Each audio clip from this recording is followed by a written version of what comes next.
दोस्तों आपने no EMI till position ये कंसेप्ट सुनी होगी जो रियल एस्टेट में काफी फेमस हो चुकी थी। ये तब सबसे सेफेस्ट डील लग रही थी। तो जो भी कस्टमर्स थे उनको लग रहा था कि अभी जब तक पोजीशन नहीं लेते फ्लैट का तब तक ईएमआई नहीं भरनी है। लेकिन बाद में जब लोगों ने इस स्कीम का यूज करना चालू कर दिया तो ये बिगेस्ट स्कैम्स की लिस्ट में शामिल हो गई थी। तो दोस्तों आज के इस वीडियो में हम सबवेंशन स्कीम के बारे में बात करने वाले हैं।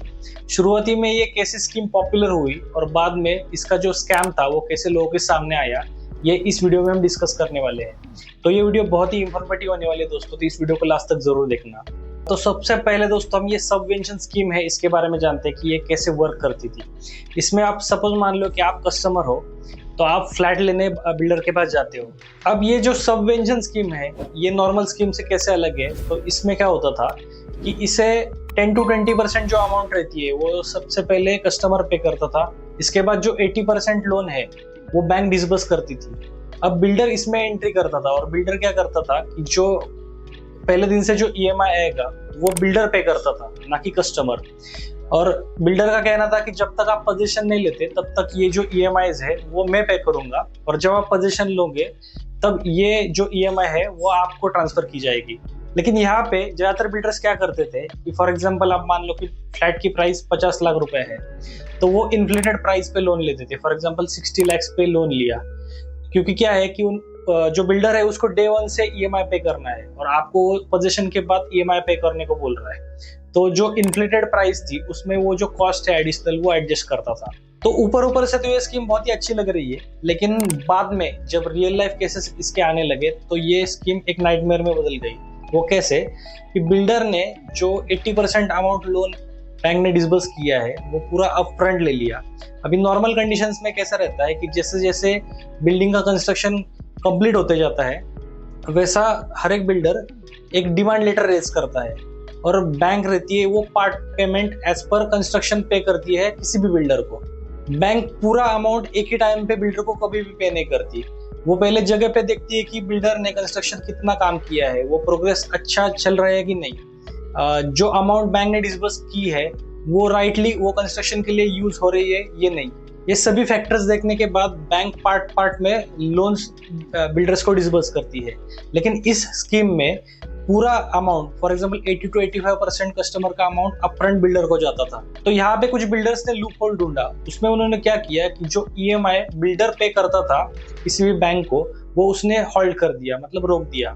तो बैंक को जब ईएमआई बिल्डर से आना बंद हो गया तो उसने कस्टमर की कॉलर पकड़ी। तो अभी इसका जो भी लायबिलिटी है वो बैंक ने कस्टमर से वसूलना चालू कर दिया।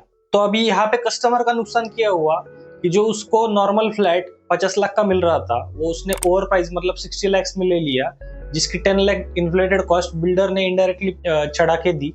इसके अलावा कस्टमर के कंधे पे एक हेवी लोन आ गया, और ऐसा लोन कि जिसका पोजीशन उसे मिला भी नहीं है। और बाद में फॉर एग्जांपल हम मान लेते हैं कि उस बिल्डिंग का काम खत्म ही नहीं हुआ और बिल्डर ने फ्रॉड कर दिया।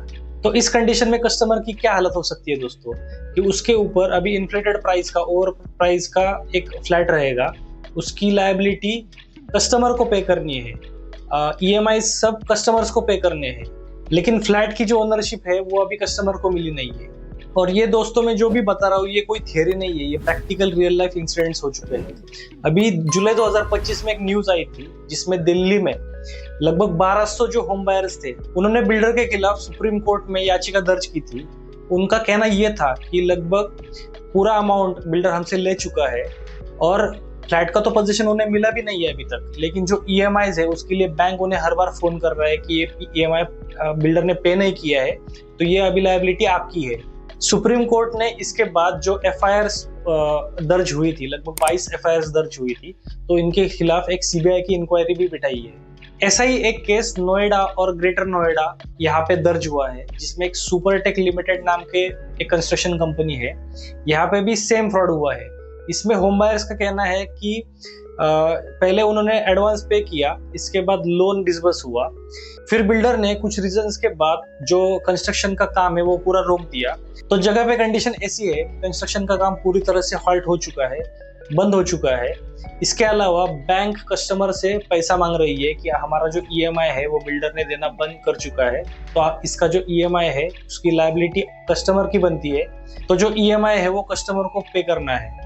और इस कंडीशन में वहाँ के बहुत से ऐसे होम बायर्स है वो ऑलरेडी रेंट पे रह रहे हैं। अब उनका ऑलरेडी रेंट भी जा रहा है और ईएमआई भी जा रहा है। तो इस कंडीशन में उनकी जो मेंटल सिचुएशन है वो क्या रह रही होगी दोस्तों, आप सोच के देखो। उनकी फाइनेंशियल की तो पूरी बैंड लगी हुई है। इस सबवेंशन स्कीम का टर्निंग पॉइंट 19 जुलाई 2019 को आया, जब नेशनल हाउसिंग बैंक ने जो सभी हाउसिंग फाइनेंस कंपनीज है उनको कहा कि यहाँ से आगे अभी जो भी लोन्स आप डिस्बर्स कर रहे हैं उन्हें पूरी तरह से रोक दो।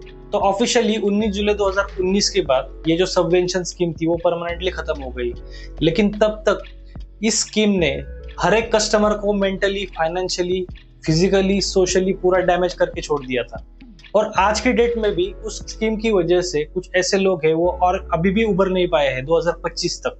तो दोस्तों इस सबवेंशन स्कीम से हमें क्या सीख मिलती है कि ऐसी किसी भी स्कीम पर डायरेक्टली आंख बंद के विश्वास कभी भी नहीं करना चाहिए। पहले इस जो स्कीम है इसकी डिटेल में जाना चाहिए कि इस स्कीम के अंडर किसको फायदा हो रहा है, किसको नुकसान हो रहा है। अगर किसी कंडीशन में बिल्डर डिफॉल्ट कर जाए तो ये लोन पे करने की लायबिलिटी रहेगी वो और जिम्मेदारी रहेगी वो कस्टमर की रहेगी या फिर बिल्डर की रहेगी, क्योंकि आपने एक एक रुपया खर्च करके अपना सपनों का फ्लैट या फिर घर लेने के लिए ये कोशिश की है, तो आपका पैसा जाया नहीं जाना चाहिए। तो दोस्तों इस वीडियो में हमने सीखा कि सबवेंशन स्कीम क्या थी और ऐसी बाद में अगर फ्यूचर में स्कीम्स आए तो उससे कैसे बचे। तो ये वीडियो आपको कैसे लगी दोस्तों हमें कमेंट सेक्शन में जरूर बताना।